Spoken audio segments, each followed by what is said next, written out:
이번에는 글로벌 특파원 리포트 시간입니다. 중국 현지의 생생한 분위기, 강현우 한국경제신문 베이징 특파원과 알아보겠습니다. 자, 먼저 전일 마감한 중국 증시 특징적인 부분들 짚어주시죠. 어제 중국 증시는 정부가 대규모 경기 부양책을 내놓은 데 힘입어 상승했습니다. 다만 전국적 폭염과 전력난이 지속된다는 소식이 상승폭을 제한했습니다. 상하이 종합지수는 0.97%, 선전 성분지수는 0.06% 올랐습니다. 홍콩 거래소는 9호 태풍 망원 영향으로 오후에 개장했고요. 그 덕분인지 3.6% 오르는 강한 상승세로 마감했습니다. 홍콩 증시를 통한 외국인 자금의 본토 주식 거래인 북향자금은 어제 16억 위안 매수 우위를 보이면서 3일 만에 순매수로 돌아섰습니다. 본토 투자자의 홍콩 주식 거래인 남향자금은 10억 위안가량 매도 우위를 나타냈습니다.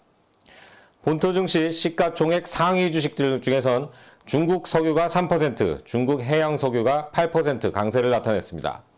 전력난 때문에 석탄과 가스 등 화력 발전 수요가 늘어나고 있고요.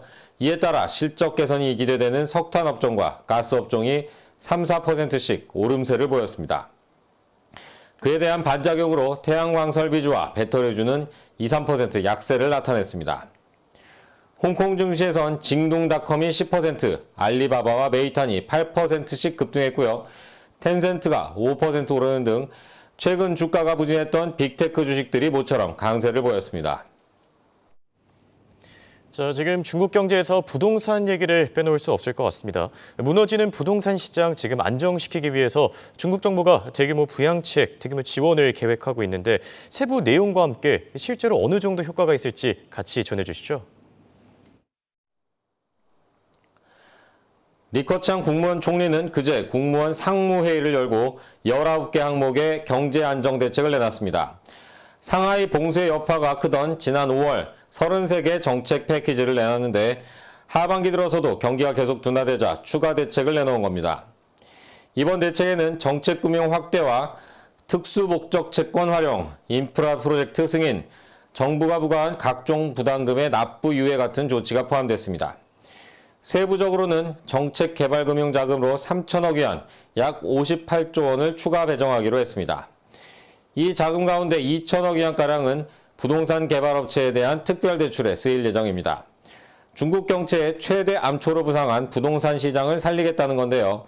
분양대금을 받고 아파트를 판매했지만 운영자금이 부족해서 완공하지 못한 업체들에게 대출을 해줘서 건설을 빨리 마무리하도록 한다는 계획입니다. 중국은 지난해 하반기 부채 비율에 따라 신규 대출을 제한하는 이른바 3대 레드라인을 도입했습니다. 3대 기준을 모두 넘긴 10여 개 대형 업체가 만기가 된 대출을 새 대출로 롤오버하지 못하면서 디폴트에 빠졌습니다. 대형 업체들의 디폴트로 시장 심리가 악화되자 기업들의 재무 상태는 더욱 나빠졌습니다.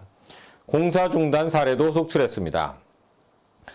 부동산 담보대출을 받아서 새 아파트를 샀다가 제때 인도받지 못한 수분양자들은 상환 거부, 단체 소송과 같은 집단 행동에 들어갔습니다.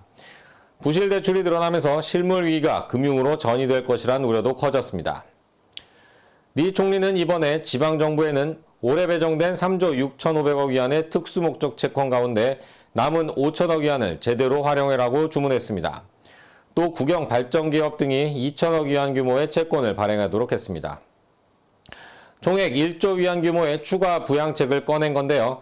사실은 기존에 나왔던 대책들을 다시 종합한 수준에 그쳐서 효과가 얼마나 나올지 장담하기 어려운 상황입니다. 인민은행은 지난 월요일 사실상의 기준금리인 1년과 5년 만기 대출 우대 금리를 인하하기도 했습니다. 미국이 인플레이션에 대응해 금리를 올리는 것과는 반대 행보입니다. 그러나 시장에서는 여전히 부양 조치가 부족하다는 지적이 나옵니다. 일각에선 중국이 거대한 추가 부양책을 기대하지 말라는 신호를 보낸 것이라고 해석했습니다. 특별국채 같은 비상조치는 없을 것으로 예고했다는 겁니다. 지금까지 베이징에서 한국경제신문 강현우입니다. 고맙습니다.